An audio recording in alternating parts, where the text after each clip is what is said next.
Bienvenue à cette autre émission de On a tous une histoire à raconter. Notre invité cette semaine, M. Jean-René Gosselin. Vous savez que Saint-Hyacinthe est la technopole agricole et que nous avons des petits villages. Nous avons 23 petits villages autour de Saint-Hyacinthe et M. Jean-René est né dans un de ces petits villages qui est rendu quand même un assez gros village. Je parle de Saint-Pie-de-Bagotte. Donc, j'aimerais dire bonjour à M. Jean-René. Bonjour, Jean-René. Je te remercie d'accepter notre invitation. Si je t'ai fait venir, Jean-René, c'est que toi, tu viens d'une immense famille de 14 enfants. Il n'y en a plus de ces familles-là, puis surtout que ça vient de ce qu'on appelle de nos campagnes. Est-ce que tu peux nous parler un petit peu de la vie dans une famille de 14 enfants? Oui, André. On va reculer de 70 ans environ. Jusqu'à cette époque, la religion occupait un grand parti. C'était primordial. Moi, ce que j'haïssais le plus, là, qu'à l'âge de 7 ans, là, c'était d'aller au Vêpres le dimanche après-midi. Puis la fameuse prière du soir à 7h moins quart avec le cardinal Léger. La moisson est abondante, mais les ouvriers sont peu nombreux. Une famille qui prie est une famille unie. Moi, aussitôt que j'ai appris à être capable de savoir quelle heure qui était, là, je me sauvais de la maison avant la prière. Une demi-heure avant, là, je voulais plus voir ça. Est-ce que tes parents le savaient? Oui, mais ils ne savaient pas d'où j'étais. OK. Ils savaient que c'était pour me sauver, ils me watchaient. Mais je venais à bout de me sauver. Puis une autre chose qui, étant tout jeune, qui m'a fait bien peur, nous autres, à 7 heures, il y avait un couvre-feu, le sirène des pompiers partait. Puis là, mon frère, qui était 12 ans plus jeune que nous autres, on vivait en deux sucreries. Là, il disait, Kékine va lâcher ses loups. T'as supposé d'avoir des loups dans le bois. Tu sais, fait que quand t'as 7 ans ou 6 ans, t'es mort de peur, là. On rentrait dans la maison quand on entendait la sirène, là, tu sais. Puis, moi, faisant partie d'une famille de 14 enfants, mon père, c'est un enfant de Duplessis. Il a été placé... Quand tu dis un emploi de Duplessis, pour nos auditeurs, c'est quelqu'un qui a été placé en orphelinat. C'est ça. À l'époque que Duplessis était Il était placé chez des sœurs à l'âge de 3 ans. Il est sorti de là à l'âge de 12 ans pour gagner sa vie.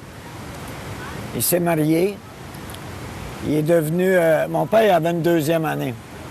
Ma mère avait une 3e année. Mais ma mère s'est instruite avec les livres. De même, elle a été la première femme au Québec à être commissaire d'école. Ah oui? Oui. Ta mère, oui? Oui, parce qu'ils ont dit, Madame Gosselin, vous avez 14 enfants, vous devez savoir ce que les enfants ont besoin dans les classes. Jean-René, dans la fratrie de 14 enfants, tu t'es où là-dedans? Combien de gars, combien de filles? Quoi? Moi, je suis le 9e. Il y a 2 garçons avant moi, puis il y a 6 filles avant moi. OK. Tu sais? Puis à la table, chacun avait sa place. Moi, je me rappelle, là, tout jeune, là, on calcule tout le monde, je suis le 9e, là, puis il y a le 10e et nos mondes, là. Fait qu'on est 12 à la table. Chacun à sa place. Mon père, il disait pas un mot, il mangeait. On parlait pas, nous autres, à la table. Je me rappelle pas si c'était défendu, mais on jasait pas, nous autres. On mangeait notre stock, tu sais. Tu sais, il nous disait que l'âge de la raison, à notre époque, là, c'était 7 ans. 7 ans. 7 ans. Mais moi, j'appelais pas ça l'âge de la raison. J'appelais ça l'âge de la volée. La volée, parce que là, tu étais en mesure de manger une bonne volée si tu faisais un mauvais coup. Est-ce qu'on peut dire que toi, Jean-René, tu as déjà eu une bonne volée? Ah, j'en ai eu des salles, là, pour pas sacrer, là. Puis c'est votre père qui t'a donné la volée, mais il donnait-tu aux autres aussi? Bien, il donnait aux autres quand il y avait un mauvais coup qui se faisait, puis il ne savait pas qui l'avait fait. De celui qui l'avait fait fermait sa gueule, fait que les trois plus vieux m'ont envolé. Le stool avec. Le stool. Quand tu parles du stool, ça, c'est... Le stool, c'est celui qui est un de mes frères, 2 ans plus jeune que moi. Quand il savait qui l'avait fait, il nous stoulait. Là, le père ramassait la strap. La strap, ça, c'est une bride de cheval pliée en deux. Ouf. Quand tu as mangé un coup, là, ça l'enflait l'épaisseur de la bride. Puis moi, ben, à partir de la 3e année, j'ai toujours eu beaucoup de difficultés avec l'autorité parce que j'ai été abusé par un frère du Sacré-Cœur. Un frère du Sacré-Cœur. Oui. J'ai pas été agressé parce que j'étais sans connaissance dans son bureau quand ils m'ont emmené. OK. Mais j'ai eu connaissance que j'ai été abusé. Tu as eu des attouchements. Oui. Une sucette, mettons, là. Parce Ah que, oui? ouais. OK. Fait que j'ai toujours eu de la difficulté avec l'autorité après ça. Même au séminaire, là, j'étais assez rébarbatif, là, que j'ai passé 4 ans de mon séminaire, là, pratiquement tout le temps pénitent. Ils m'ont fait apprendre les fables de La Fontaine, tu sais, pour me dompter. OK. Moi, je dis, mon père, il élevait des jeunisses puis domptait des enfants. Quand il arrêtait de nous dompter, là, c'est parce qu'on pouvait le coucher à terre. Mais ça a eu du positif, il n'a jamais retouché aucun de mes frères après. OK, ça s'est arrêté après. Toi, tu Après étais le moi. 9e. Ouais. Toi, non, les deux d'après, je pense. Le stool, lui. Le stool, lui, il m'en a pas souvent volé, lui. Non? Non. C'est le chouchou. C'est le chouchou. Tu sais, Mais quand on parle d'une volée, là, pour les gens, là, on parle, là, toi, tu es né en 47, tu Oui, m'avais dit. oui. Donc, quand tu as 10 ans, on est en 57. Oui. En 57, à Saint-Pied-de-Bagotte, une volée, c'est quoi? Ben, nous autres, on m'a 3-4 bons coups de strap, là, puis tu en avais assez. Ou ses fesses? Ses bras? Ses bras, là, ça pince, ça, là. Tu te fais ramasser sur un bras, là, avec le bout de la bride, là. Tu te mettais à pleurer pour le faire arrêter? Ben, on se mettait à pleurer. J'ai mon frère Guy, là, lui, là, on l'appelait le faker. Le père, il n'avait pas commencé à frapper, puis il sautait partout comme un... En tout cas, ça sautait partout. Assez que mon père se mettait à rire, puis il donnait pas. Mais nous autres, on ne pouvait pas faire ça, on n'était pas faker. Tu sais? Il y avait donc le faker, qui était faker. plus vieux que toi, Plus jeune. plus jeune. Puis plus jeune encore, le stool. Le stool. Puis il y avait Jean-René. Ben oui. Jean-René mangeait les meilleurs volets. Le fauteur de trouble. Il y avait une vitre brisée quelque part parce qu'on avait joué au piggy ou au ballon chasseur. La vitre du poulailler était pétée. C'est qui a fait ça? Jean-René. C'est... Non. Moi puis Tigui, c'est Michel. Le stool. Non, Michel disait, c'est pas moi, c'est Tijan. Tijan, non, c'est Michel. Tigui disait, c'est Michel. Là, quand Michel disait que c'est pas moi, le père le croyait. Mais il ne savait pas lequel. OK. Fait qu'on a mangé à toi et toi. Ah, OK. Ton père avait il avait une ferme, hein? Mon père, Pas au avait, début, hein, tu mon m'avais dit. père avait une ferme. Il a élevé 14 enfants. Au tout début, il était marchand de glace. Il coupait de la glace Sur la rivière Yamaska. Sur la rivière Yamaska. Ah, Je me rappelle d'avoir été à glacière. Ce qu'on appelle une glacière, c'est un carré. Ça veut dire que ça, la glace, là, moi j'en ai entendu parler, mais je suis né en 54 ou en 47. On avait un réfrigérateur dans la maison, là, Ouais. ce qu'on appelait un frigidaire dans le temps. Puis je sais que les gens qui n'en avaient pas, anciennement, ils achetaient de la glace, Parce ils qu'il y mettaient avait- dans une glacière de bois. La glacière était au-dessus, ce qui est la partie du congélateur aujourd'hui. Puis ça fondait, là, puis quand il n'y avait plus de glace, bien, il achetait un autre bloc de glace. Moi, je me rappelle d'avoir Mais étendu... c'était dangereux, ça. Oui. Il a calé avec le Ton cheval. père, il a calé. Il a calé avec le cheval puis le scrap dans la rivière, puis c'est des voisins qui sont allés le sortir. Je te montrer à quel point la boisson rend l'homme semblable à la bête. Mon père, il prenait jamais un coup. Jamais. Puis il avait une belle-sœur qui haïssait pour mourir. Là, il a pris un coup parce qu'il Ben, quand ils l'ont sorti de l'eau, mon oncle Jean-Paul, était gelé bien raide. il a fait boire 4-5 onces de cognac. Là, il était rendu, il prenait la belle-sœur par le cou. Maudit que t'es belle, Rita. Maudit que Il t'es l'aimait belle. pas du tout. Il l'haïssait à mort, là, tu sais. Il l'haïssait à mort. Puis à notre époque, mais moi, ce que je me rappelle avant d'attraper l'âge de 7 ans, c'est que quand il pleuvait, on coloriait. Parce qu'à Noël, d'un cadeau de Noël, d'une grosse famille comme ça, là, tu recevais un orange, un sucre d'orge, des pinottes en écaille, puis un cadeau qui va servir à tous les enfants. OK. Soit une traîne sauvage, un jeu de parchésie, un jeu d'échelle, un jeu de société. C'est ce qu'on recevait comme cadeau de Noël. Fait que notre fun, nous autres, à cet âge-là, n'ayant pas de Nintendo, qu'est-ce qu'on fait? On joue des tours. OK. On joue des tours, tu Est-ce sais. que tu en as fait des tours à ton père mémorable? Tu m'avais parlé d'une Oui. histoire de bœuf. Oui. Ça, je l'ai raconté à mon père 15 ans après que ça s'est passé parce que... On dit bœuf, hein, pour les gens, c'est un bœuf. bœuf. Hein? On disait un bœuf à l'époque. Moi, faisant partie des jeunes naturalistes qui s'appelaient les Catraches, j'étais en 5e année, puis un gars de 7e, il nous avait emmenés à la montagne à Saint-Paul.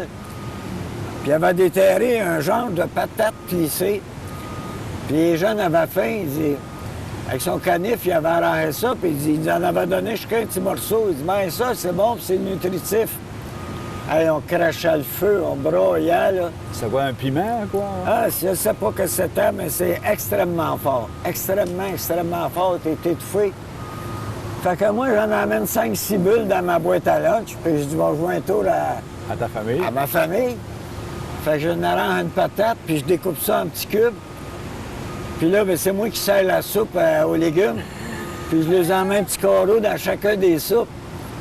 Là, mon frère, le plus vieux, il dit, maman, il dit, t'as-tu échappé la poivrière dans la soupe? Maman, elle reste surpris. Mon autre sœur plus vieille, elle se lève. C'est vrai, maman, ta soupe est bien trop forte. Puis là, à un moment donné, toute la gang se lève à courir. Allez, boire de l'eau. Mais moi, je le sais que ça va faire en copie parce que ça répand le résidu partout dans la bouche, là. Tu sais, c'est pire que de manger 2-3 cuillères. Puis l'histoire Puis là- du bœuf. Là, j'ai dit, moi, je fais quoi avec le restant qu'il y a dans la boîte à lunch? Il m'en reste 4-5 bulles. Je m'en vais d'un table, puis mon père, il a un gros bœuf, là. Je vais, pour les gens, dans l'étable. Mais à l'époque, on disait dans l'étable, Ouais, d'un table. sans joual. Mais là, c'est dans l'étable. Dans OK? les tables, oui. Puis là, ben, j'arrive, puis je donne une patate au bœuf. Puis il est là, puis il me regarde avec ses grands yeux, puis il se lèche les babines, ça a de l'air bon. Donc, ça ne fait rien, lui. Ah ouais, une autre patate. Le bœuf, il mange ça ne faisait rien. Dès la boîte à lunch en envers, puis je m'en vais à la maison. Il était à peu près 2h30. À 4h30, mon père il part pour aller faire son train. Le chien, il était rentré dans la chaire à bois. Il graffinait dans la porte, il hurlait, il voulait passer à travers. Ma mère a dit, allez voir les tables, il y a de quoi qui se passe. Je m'en vais à table, je rouvre la porte du tambour.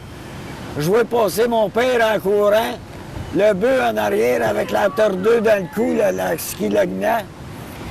Il rentre dans la batterie, puis le bœuf rentre en arrière de lui, le père ressort, il ferme la porte. Va chercher M. Couture. T'es allé chercher M. Couture. Ils ont pris un bâton avec une pâche puis un anneau, puis ils ont mis ça dans le nez. D'habitude, un bœuf par le nez, là, tu peux runner ça. Mais là, c'est le bœuf qui runnait les 2 hommes. Ils l'ont attaché. Puis mon père compte ça à ma mère. Ma mère a dit, Jean-Paul, ton bœuf, il a monté une goutte de sang au cerveau, il fallait que tu l'envoies à l'abattoir. Fait que, ils ont appelé le gars de l'abattoir, il est venu le chercher le lendemain matin. Et Wilfred, mon père, il dit à Wilfred, fais attention, le bœuf est bien méchant. Mais là, les feuilles étaient dissipées. Là. Ouais. Wilfred est parti avec le bœuf, par exemple, un petit toutou, puis il l'a embarqué dans le truck. Hey, moi, j'ai regardé monter ça dans le truck, hein, puis j'étais pas gros, là. Pas question de dire ça, là. On m'a happé, voler ma crise de vie, là. Ça a pas, Fait que ça... tu notes de sacrifier le bœuf de la Oui. famille. Un beau bœuf, là. C'est lui qui Oui, que mon s'occupait père a- qui s'occupait des vaches. Oui, là. oui, Il n'y avait, oui, pas- oui. il y avait pas de Starbucks à cette époque-là. Non, là. non, non, non. Tu sais, ou ben non, un autre taux, c'était de se cacher dans les fossés. Je suis sûr qu'il y a plusieurs qui ont fait ça. On se faisait des frondes, puis on tirait ses capes de roue de char. Mon frère, il a manqué le cap de roue, il a pogné le gars sur la joue. Non. Le gars, il avait arrêté, puis il reculait, je l'avais arrêté, là. Oui, c'est ça. Mais pour le bœuf, ton père, il l'a pas su, lui, que ça venait. J'y ai dit 15 ans après qu'il ait vendu sa terre. Quand il a vendu sa terre, 15 ans après, J'y ai dit. tu as avoué que son bœuf, Oui. c'était tes piments là, que tu avais mis un peu partout. Oui, c'est ça. Hey, il y avait 4 pouces d'eau dans les tables. Il Est-ce avait que- passé à la balle. Toi, il avait Jean-René, qui a passé. vécu ça, une famille de 14, tu sais, c'est sûr qu'il y a de la privation, tout ça, mais il y a un esprit de corps, il y a un esprit de famille. Est-ce que tu peux dire que tu as apprécié? Est-ce que tu en, Oui. en sors grandi de cette expérience? Oui, parce qu'on est là, actuellement, on est 12 enfants. Mais à 14 enfants, lors d'une réunion familiale, tous les enfants, tous les petits-enfants sont là. OK, c'est une belle famille, une belle famille. Anciennement, le dimanche, là, t'allais manger chez ton beau-père, t'allais souper chez ton père. Aujourd'hui, c'est dépassé, ça, là. Aujourd'hui, là, le téléphone, zip, zip, zip, puis c'est ça. La vie familiale, ça n'existe plus, là, tu sais. Nous autres, on a encore 12 enfants vivants. On se parle tous. Tout le monde côtoie tout le monde. Tu sais? OK, c'est une belle vie de famille, dans le fond, là. Oui, que oui. vous avez ensemble.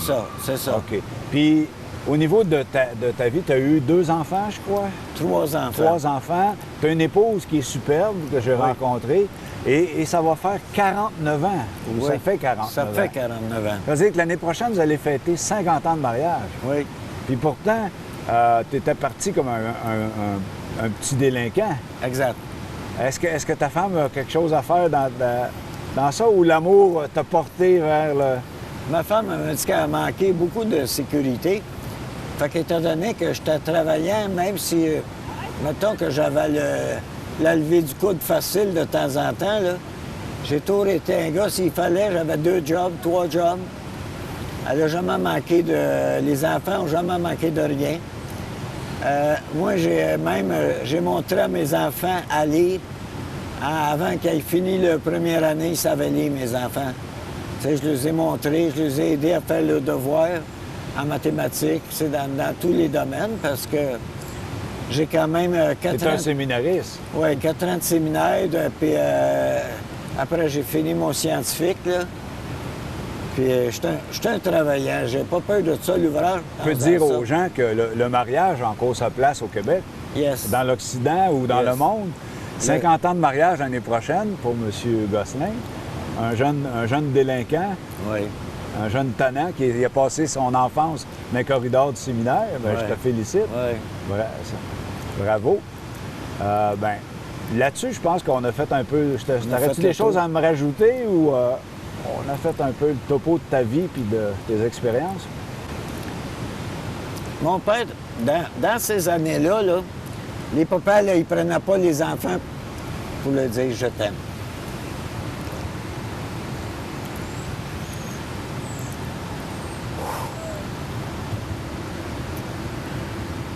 Tu sais, à un moment donné, moi, mon père, il avait peut-être 75 ans, là. Je l'ai pris dans mes bras. Puis j'ai dit, papa, je t'aime.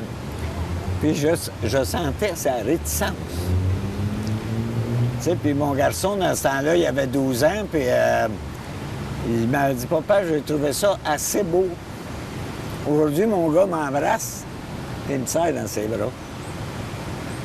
Tu sais, dans ce temps-là, j'en connais pas beaucoup de parents qui disaient à leurs enfants, parce que j'entends des témoignages du monde de mon âge, là.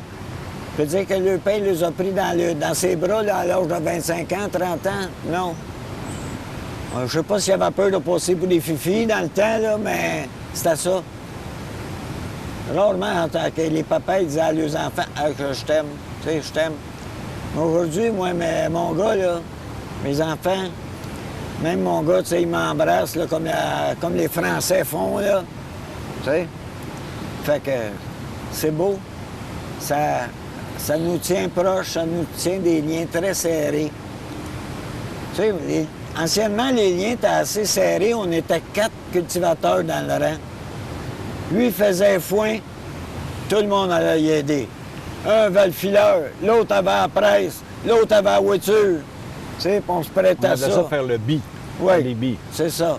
Tout le monde allait aider son prochain. Une communauté proche. Aujourd'hui, tu vas être sa connaissance, sa tête sur un trottoir, le monde passe, puis appelez l'ambulance, mais il fera rien. Il fera rien. C'est pas dans notre nature de protéger. Aujourd'hui, dans le siècle qu'on vit, c'est pas dans notre nature de protéger le voisin. C'est sauf qu'il peut. Chacun, me, my and I. Tu sais, anciennement, c'était pas ça, là. Si le voisin a besoin d'aide, on va l'y aider. Quelqu'un passe au feu, Tout le rang, là, il est dans la voiture à la maison. Personne ne demandait de salaire, là. Aujourd'hui, là, mon père, lui, pour survivre avec 14 enfants, il n'y avait pas grand-chose comme au début, il n'y avait pas de vache, il avait sa ronde de glace, mais mon père était charpentier de son métier. Fait que pour bâtir des granges, des étables, tu n'avais pas besoin de carte. Les gars avaient une grange à faire bâtir, puis c'est haut, les chapiteaux, là. Ouais. Il appelait Rampol, il va appeler Rampol, il va venir nous monter ça. Malgré qu'il n'y avait pas une grosse instruction, mon père était très manuel. Assez que vous avez sûrement entendu parler d'une affaire. Ça, c'est une patente à gosse. Hein? Ça vient pas de ton père, là. Ça vient de plus loin que mon père. Un gosselin que quand il avait besoin de faire quelque chose, il allait le voir, il patentait de quoi. Tu viens m'avouer aujourd'hui que l'expression Une patente à gosse gosse viendrait de Saint-Pie. Non. Avant ça, bien plus loin que ça. Un ancêtre à toi, Gosselin. Un ancêtre, que lui, quand il faisait une affaire pour... ça, c'est une patente à gosse. Ah bien là, j'en apprends parce que, comme Ah ici ouais. à Saint-Hyacinthe, on sait que le mot quétaine vient d'ici. Justement, un de nos prochains invités dans les prochaines semaines était appelé le quétaine de Saint-Hyacinthe. OK. Mais on... Nous autres, on avait Kékine. Kékine? Kékine. Les loups, là, les fameux loups là, qu'elle lâchait, là, c'était Kékine qui lâchait ça. Elle se promenait dans le village, des grosses choses de farmer, des bottes de caoutchouc jusque-là. Quand les gars battaient la balle dans son jardin de fèves, là, elle saisissait la balle. Personne n'allait là, Chris. Kékine va te ramasser. Tu sais, quand t'es en troisième année, t'as 9-10 ans, là, pas une grosse bonne femme de même, là, puis elle a de la barbe en plus, là, ça fait peur. Puis ça s'appelait Kékine. Ah, bien, merci. Bien, là-dessus, Jean-René, on va devoir s'arrêter parce que notre émission a une fin, mais Ça tu sais me qu'on fait pourrait plaisir. parler avec toi des heures et des heures.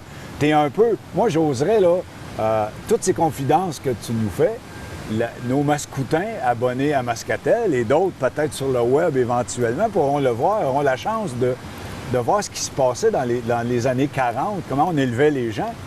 Puis moi, j'aurais pas peur de dire que tu es un peu le Fred Pellerin de Saint-Pie-de-Bagotte.